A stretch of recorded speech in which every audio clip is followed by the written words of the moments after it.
ആകാശത്ത് ആയിരക്കണക്കിന് മിസൈലുകൾ പറന്നുയരുമ്പോഴും ഇവിടെ തനിക്ക് വരുന്ന ഓരോ 100 കണക്കിന് ഫോൺ കോളുകളുടെ അങ്ങേ തലക്കിലെ കരച്ചിൽ കേൾക്കാൻ കെ.സി. വേണുഗോപാൽ എന്ന നേതാവിനാകുന്നുണ്ടെങ്കിൽ അദ്ദേഹമാണ് ജനകീയൻ. കാരണം ജനം പ്രതിസന്ധിയിലാകുമ്പോൾ അവർക്ക് ആദ്യം വിളിക്കാൻ തോന്നുന്നത് ആരാണോ അവരാണ് അവരുടെ പ്രിയപ്പെട്ട നേതാവ്.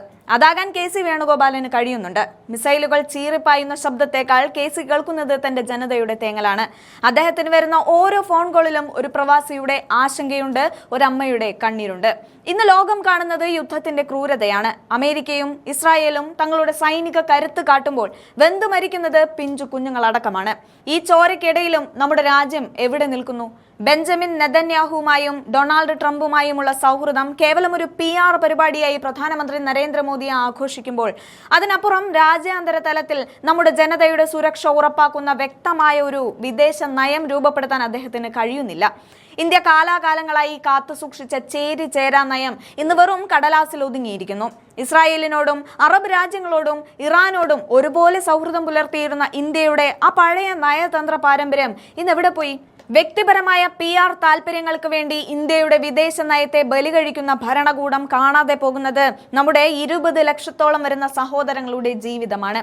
സമാധാനത്തിന് വേണ്ടി ശബ്ദമുയർത്താൻ മടിക്കുന്ന, സ്വന്തം പൗരന്മാരുടെ സുരക്ഷയിൽ ഉദാസീനത കാട്ടുന്ന കേന്ദ്ര സർക്കാരിനെതിരെ പാർലമെന്റിനകത്തും പുറത്തും പോരാടുന്ന പോരാളിയാണ് കെ.സി. അത് തുറന്നു കാണിക്കുന്ന ഒരു ഫേസ്ബുക്ക് കുറിപ്പായിരുന്നു അദ്ദേഹം ഇന്ന് പങ്കുവച്ചത്. അതിന്റെ പൂർണ്ണ രൂപം ഇങ്ങനെയായിരുന്നു: മിസൈൽ ആക്രമണങ്ങളുടെ ഭീതിജനകമായ ഈ അന്തരീക്ഷത്തിൽ കേരളീയർ ഒന്നാകെ വലിയ ഉത്കണ്ഠയിലാണ്. അമേരിക്കയും ഇസ്രായേലും തങ്ങളുടെ സൈനിക നടപടികൾ ശക്തമാക്കുമ്പോൾ നിരപരാധികളായ മനുഷ്യർ ജീവിക്കുന്ന ഇടങ്ങൾ പോലും ബോംബാക്രമണങ്ങൾക്ക് ഇരയാവുകയാണ്.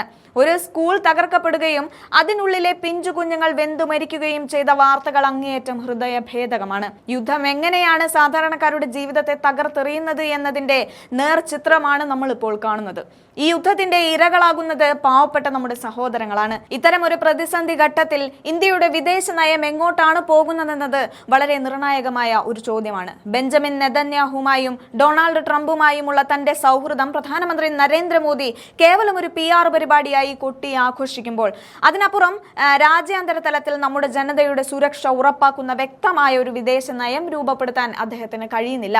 20 ലക്ഷത്തോളം വരുന്ന പ്രവാസി മലയാളികളുടെ ജീവനും ഉപജീവനവും നമ്മുടെ രാജ്യത്തിന്റെ നയതന്ത്ര തീരുമാനങ്ങളുമായി നേരിട്ട് ബന്ധപ്പെട്ട് കിടക്കുന്നതാണ്. പ്രധാനമന്ത്രിയുടെ വ്യക്തിപരമായ PR താല്പര്യങ്ങൾക്ക് മുന്നിൽ ഇന്ത്യ കാലാകാലങ്ങളായി കാത്തുസൂക്ഷിക്കുന്ന ചേരി ചേരാ നയം പൂർണ്ണമായും ബലികഴിക്കപ്പെട്ടിരിക്കുന്നു. ഇസ്രായേലുമായും അറബ് രാജ്യങ്ങളുമായും ഇറാനുമായും ഒരുപോലെ മികച്ച ബന്ധം പുലർത്തിയിരുന്ന നമ്മുടെ പഴയ നയതന്ത്ര പാരമ്പര്യം ഇന്ന് എവിടെയാണ് എത്തി നിൽക്കുന്നത്? തങ്ങളുടെ താൽക്കാലിക രാഷ്ട്രീയ താല്പര്യങ്ങൾക്ക് വേണ്ടി സ്വന്തം ജനതയെ ബലി കൊടുക്കാൻ ഒരു ഭരണകൂടവും തയ്യാറാകരുത്. പബ്ലിക് റിലേഷൻസ് രാഷ്ട്രീയത്തിന് പകരം ഓരോ പ്രവാസിയുടെയും ജീവന്റെ സുരക്ഷയ്ക്ക് മുൻഗണന നൽകാൻ സർക്കാർ തയ്യാറാകേണ്ട സമയമാണ് ഇത്. യുദ്ധം വ്യാപിപ്പിക്കാതിരിക്കാനും സമാധാന ചർച്ചകൾക്ക് തുടക്കമിടാനും ഗൾഫിൽ കുടുങ്ങിക്കിടക്കുന്ന നമ്മുടെ പൗരന്മാരെ എത്രയും വേഗം സുരക്ഷിതരായി നാട്ടിലെത്തിക്കാനും ഇന്ത്യ മഹാരാജ്യം അടിയന്തരമായി ഇടപെടേണ്ടതുണ്ട്. അതെ, നമ്മുടെ രാജ്യം കൈയും കെട്ടി നോക്കി നിൽക്കേണ്ട സമയമല്ല ഇതെന്ന് കെ.സി. ഉറക്കെ വിളിച്ചു പറയുകയാണ്. എന്നെന്നും വിദേശികളെ കുറിച്ചുള്ള തന്റെ ഉത്കണ്ഠ കെ.സി. അറിയിക്കാറുണ്ട്. കെ.സി. വേണുഗോപാൽ വെറുമൊരു രാഷ്ട്രീയ നേതാവല്ല, സാധാരണക്കാരന്റെ സങ്കടങ്ങളിൽ ഓടിയെത്തുന്ന വലിയൊരു സാന്ത്വനമാണ്. മുൻപ് വിദേശത്ത് പഠിക്കാൻ പോയി അകാലത്തിൽ പൊലിഞ്ഞുപോയ ഒരു മലയാളി വിദ്യാർത്ഥിയുടെ മൃതദേഹം നാട്ടിലെത്തിക്കാൻ നിയമ തടസ്സങ്ങൾ വെല്ലുവിളിയായപ്പോൾ അർദ്ധരാത്രിയിൽ പോലും വിശ്രമമില്ലാതെ നയതന്ത്ര ഇടപെടലുകൾ നടത്തി ആ മൃതദേഹം മാതാപിതാക്കൾക്ക് അരികിലെത്തിക്കാൻ മുന്നിൽ നിന്നത് കെ.സി. ആയിരുന്നു. അധികാരത്തിന്റെ ഗർവല്ല, സാധാരണക്കാരന്റെ വേദനയാണ് അദ്ദേഹത്തിന്റെ രാഷ്ട്രീയത്തിന്റെ ഇന്ധനം. ആംബുലൻസ് വിളിക്കാനും മൃതദേഹം എത്തിക്കാനും മാത്രമല്ല, ഒരു ജനതയുടെ അവകാശങ്ങൾ സംരക്ഷിക്കാനും അദ്ദേഹം മുന്നിൽ തന്നെ ഉണ്ടായിരുന്നു.